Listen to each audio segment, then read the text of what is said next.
Well, roll by roll, grass blade by grass blade, the Perth Stadium is inching closer to completion. More than 1,400 rolls of turf will cover the surface, and Josh9 has exclusive access for Today Perth News this morning. Good morning to you, Josh. It's on track to open early next year, but will it be cricket or footy that opens it? Well, good morning, Tivo. It's still on track to be cricket that opens the new stadium here, and it's looking like the one-day international on January 28th between Australia and England will be the first event, and construction is well on track. You can see behind me plenty going on already. Now, 18,000 square metres of turf needs to be laid out. The mixture of artificial and natural grass being transported up from Serpentine. 6 truckloads will be laid today, and you can see the southern side wing is pretty much completed.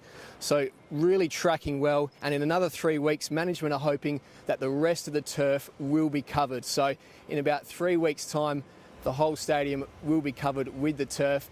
And that first one-day international definitely looking on track. It'll be a huge event with an international audience, but also a massive event here in Perth, Tivo. Yeah, the stadium's looking really good so far. All right, Josh, we'll check in with you again later this morning. Thanks so much. Good on you. Now back to Perth Stadium with more from our exclusive look inside the world-class arena.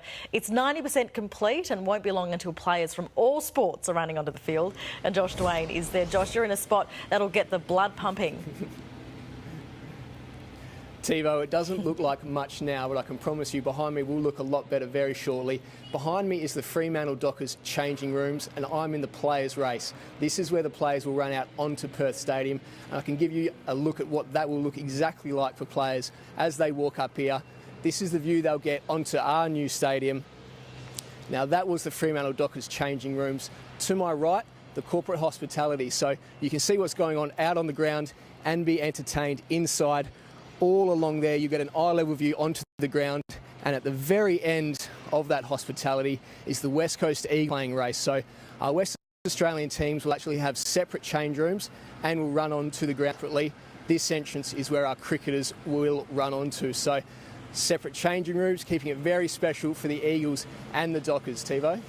Yeah, it's looking great. You can certainly see all those visuals. All right, Josh9, thank you very much. It's not quite open for business just yet, but there's plenty of activity still going on there. Josh9, you are there, of course, and you're in a spot that'll make or break matches for our AFL teams.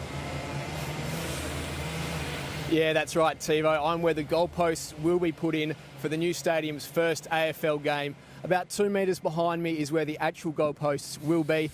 We've got a direct view here. This is pretty much a goal umpire's view, looking from the east straight down to west towards the city.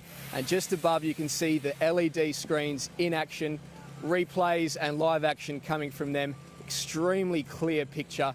Amazing technology. But the first game here will be the opening round of the 2018 AFL season, and it's looking like we will get a Friday night game and a Sunday game. There was talk of opening with a derby between the two teams, but 2 big crowds is better than 1, so it's looking like we'll have a Friday and a Sunday separate fixtures. The AFL will decide in the end, but it'll be amazing to see the best of our Eagles and Dockers, as well as the best players from 2 big Victorian clubs opening round 1 of next year's AFL season, Tivo. Yeah, exciting stuff. Right, Josh9 at Perth Stadium, thank you.